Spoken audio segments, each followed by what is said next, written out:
Hello friends, welcome back to my channel chemical engineering basics. तो जैसा कि मैंने पिछली वीडियो में ये प्रॉमिस किया था कि अब से हम केमिकल प्लांट के अंदर ऑपरेटर ट्रेनिंग स्टार्ट करेंगे।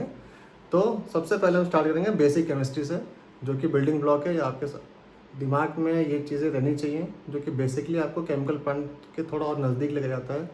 आपको प्लांट को समझने में थोड़ा और आसानी हो जाती है, साथ ही साथ आपको डिसीजन लेने में बहुत आसानी आती है। और ये चीज़ें कभी भी हो सकता है इंटरव्यूअर अगर आपको सिर्फ बेसिक्स आपसे समझना चाहता है कि बेसिक्स कितना स्ट्रॉन्ग है, तो ये चीज़ें आपसे पूछ भी सकता है इंटरव्यूज़ के अंदर। इसलिए ये चीज़ आपको बहुत माइन्यूटली आपको समझ में आनी चाहिए और आपके दिमाग में रहनी चाहिए। ये चीज़ें अगर आप समझेंगे तो आपको याद करने की ज़रूरत बिल्कुल नहीं पड़ेगी, आपको सिर्फ समझना है। तो आज बेसिक केमिस्ट्री के पहले पोर्शन में आप कहेंगे आज पहला चैप्टर समझा रहा हूँ, बेसिक केमिस्ट्री से स्टार्ट कर रहा हूँ, क्योंकि केमिकल प्लांट में और केमिस्ट्री अगर समझ में आती है तो आप प्लांट को और अच्छा समझ सकते हैं, प्रोसेस को थोड़ा और अच्छा समझ सकते हैं और अच्छे डिसीजन भी ले सकते हैं time to time. So basic आपके थोड़ा सा स्ट्रॉन्ग करने की कोशिश करता हूँ। सबसे पहले समझेंगे एटम।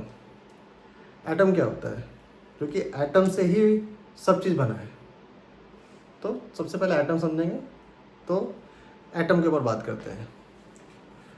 लेट्स से एटम समझने के लिए आप एक कागज़ का टुकड़ा लीजिए या एक पेज लीजिए और उस पेज को फाड़ना चालू कीजिए। मैं जो बोल रहा हूँ आप उसको सिर्फ विजुलाइज कीजिएगा। आपने एक पेज लिया A4 शीट, उसको फाड़ना चालू किया, आपने बीच से फाड़ दिया, आधा हो गया, और फिर उसको वापस लिया और फिर आधा फाड़ दिया, उसको फिर जो एक हिस्सा उसको फिर फाड़ दिया। ऐसे करके आप जितने भी हिस्से आप फाड़ते जा रहे हैं, कैंची से काट लीजिए, जितना छोटा कर सकते हैं कर दिए। उसके बाद आप उसको और छोटा कर सकते हैं तो कर दिए। एक टाइम ऐसा आएगा कि आपके पास वो हिस्सा बचेगा जिसको कि आप और नहीं तोड़ सकते, और उसी को हम एटम कहते हैं। ठीक है, यानी कि हर चीज़ का सबसे बेसिक बिल्डिंग ब्लॉक जो है ना, वो एटम है। कि एटम के आगे हम तोड़ नहीं सकते, उसके आगे तोड़ दिया तो फिर वो एलिमेंट ही नहीं रहेगा या वो सब्सटेंस ही नहीं रहेगा, एग्जिस्ट ही नहीं करेगा, और वही उसकी पहचान है। तो एटम के लिए मतलब सबसे छोटा हिस्सा जिसमें कि हम किसी चीज़ को भी तोड़ सकते हैं, जिसके आगे हम और नहीं तोड़ सकते, वो एटम है। मैं एडवांस लेवल पे बात नहीं करूँगा, लेकिन बेसिकली आपको एटम समझ में आना चाहिए। तो एटम मतलब अणु जिसको हम बोलते हैं, वो अणु वही हिस्सा है जो सबसे बेसिक पोर्शन है, किसी भी चीज़ का बेसिक बिल्डिंग ब्लॉक वही है। और मैं आपको समझ में कोई भी चीज़ उसको तोड़ते गए, पीस दिया, क्रश कर दिया, एकदम छोटा कर दिया, उसके आगे भी जितना कर सकते हैं मैक्सिमम, जितने एक टाइम ऐसा गया उससे कम कर ही नहीं सकते, तो वही सबसे छोटा हिस्सा एटम होता है। ठीक है, अगर तो पहली चीज़ हमने क्या समझी, एटम समझ में आया। ठीक है, फॉर एग्जाम्पल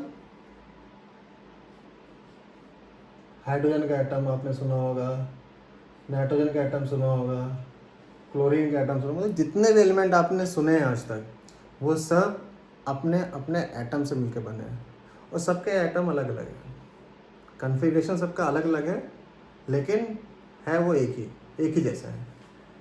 एग्जाम्पल वैसे ही है कि आप गाड़ी अलग अलग ब्रांड की ले सकते हैं, लेकिन सब चलती है, लेकिन सबका रेट अलग अलग होता है।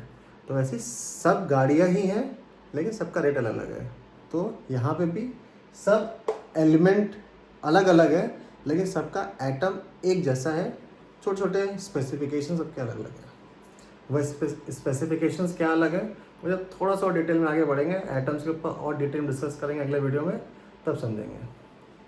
तो H लिखा है तो हाइड्रोजन का एक एटम, नाइट्रोजन लिखा है तो हाइड्रोजन का एक एटम, क्लोरीन लिखा है, Cl सिर्फ Cl लिखा है तो हाइड्रोजन का एक एटम।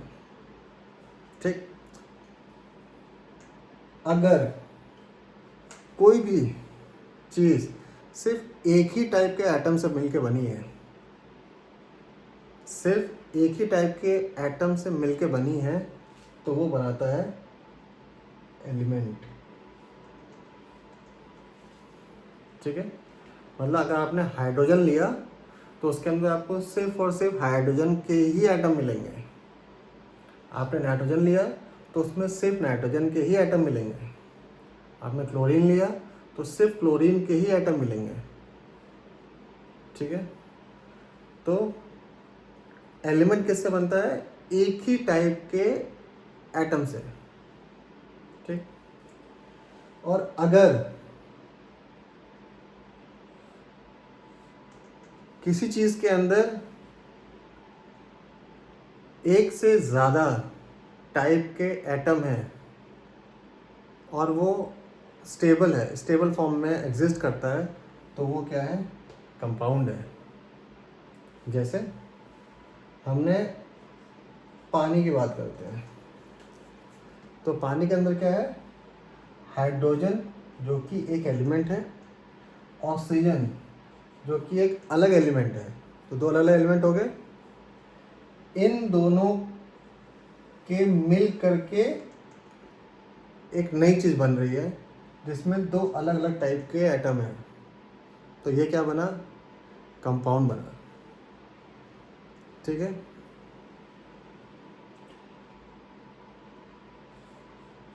अब मॉलिक्यूल की बात करते हैं। अगर कोई भी एटम नेचर में स्टेबल फॉर्म में अवेलेबल है तो उसका जो भी बेसिक बिल्डिंग ब्लॉक बन रहा है वो उसका एक मॉलिक्यूल बन रहा है। मतलब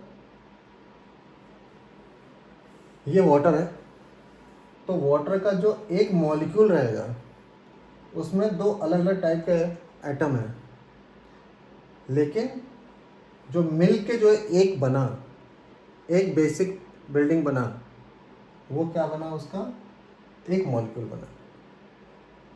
तो मॉलिक्यूल के अंदर दो या दो से ज़्यादा एटम मिल करके मॉलिक्यूल बनाते हैं। अगर वो मॉलिक्यूल अलग अलग एलिमेंट के हैं तो वो कंपाउंड होगा, लेकिन एक ही टाइप के हैं तो एलिमेंट होगा। ठीक है, जैसे हाइड्रोजन के दो एटम एक साथ मिलके हाइड्रोजन का मॉलिक्यूल बनाते हैं, लेकिन एक ही टाइप का एटम है, इसलिए हाइड्रोजन एक एलिमेंट है। और स्टेबल फॉर्म में एटमॉस्फेयर में जो एग्जिस्ट करता है उसमें दो एटम एक साथ रहते हैं जो कि स्टेबल फॉर्म में, तो वो हाइड्रोजन का मॉलिक्यूल बनाते हैं और एक मॉलिक्यूल के अंदर दो हाइड्रोजन एटम होते हैं।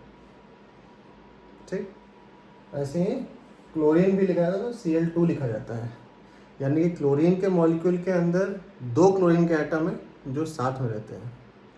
लेकिन आयरन की बात करेंगे तो आयरन एक एलिमेंट है और उसके एक मॉलिक्यूल के अंदर भी एक ही एटम है, सिंगल। ठीक है, लेकिन मिक्सचर जो होता है, मिक्सचर में क्या होता है कि आपने लिया एक हाइड्रोजन का मॉलिक्यूल और दूसरा लिया एक हीलियम का मॉलिक्यूल। अब यहाँ पे हीलियम के मॉलिक्यूल में सिर्फ एक एटम है और ये अपने आप में एक कंप्लीट मॉलिक्यूल है। इसको दूसरे हीलियम के साथ जुड़ के रहने की जरूरत नहीं है। स्टेबल फॉर्म में एक मॉलिक्यूल के अंदर एक ही एटम। ये दोनों जब साथ में मिलके रहेंगे और साथ में रह करके भी अपने अपने प्रॉपर्टीज़ को रिटेन कर रहे हैं, मतलब कोई नया प्रोडक्ट फॉर्म नहीं कर रहे, साथ में रह रहे हैं। जैसे एटमॉस्फेयर में आपके पास, आपको पता है, एयर एक मिक्सचर है। क्यों मिक्सचर है? क्योंकि इसमें नाइट्रोजन का एलिमेंट, ऑक्सीजन का एलिमेंट, CO2, SO2 सब चीज़ें एक साथ एटमॉस्फेयर में अवेलेबल है और वो एक दूसरे से रिएक्ट नहीं कर रहे, अपने अपना स्टेट में अपनी अपनी प्रॉपर्टीज़ प्रिजर्व करते हैं। तो मिक्सचर के अंदर अलग अलग एलिमेंट स्टेबल फॉर्म में साथ में रहते हैं और रिएक्ट नहीं करते, तो वो क्या बनाते हैं? मिक्सचर। तो आज का टॉपिक यहीं पर ख़त्म करता हूँ। ज़्यादा डिटेल में नहीं जाते हैं, ज़्यादा मिक्स नहीं करते हैं। आज हमने सिर्फ पढ़ा एटम, मॉलिक्यूल, एलिमेंट और कंपाउंड, लास्ट में मिक्सचर पड़ा है। रिवाइज करने के लिए सबसे छोटा ब्लॉक, किसी चीज़ को तोड़ते चले गए, सबसे छोटा पार्ट जो बचा वो एटम। एक ही टाइप के एटम साथ में मिले तो एलिमेंट बनाएंगे। किसी भी एलिमेंट का सबसे छोटा पार्ट जो कि स्टेबल फॉर्म में है वो उसका मॉलिक्यूल है।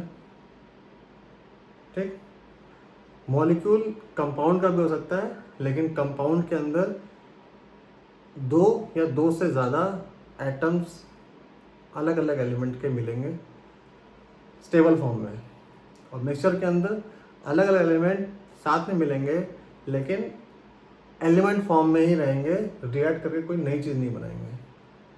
ठीक है, तो ये हो गया आपके 5 चीज़ जो मुझे आज डिस्कस करी थी। बेसिक से स्टार्ट किया है, एटम क्या होता है, मिक्सचर क्या होता है, मॉलिक्यूल क्या होता है, कंपाउंड क्या होता है। तो इतना ही काफ़ी आज के लिए।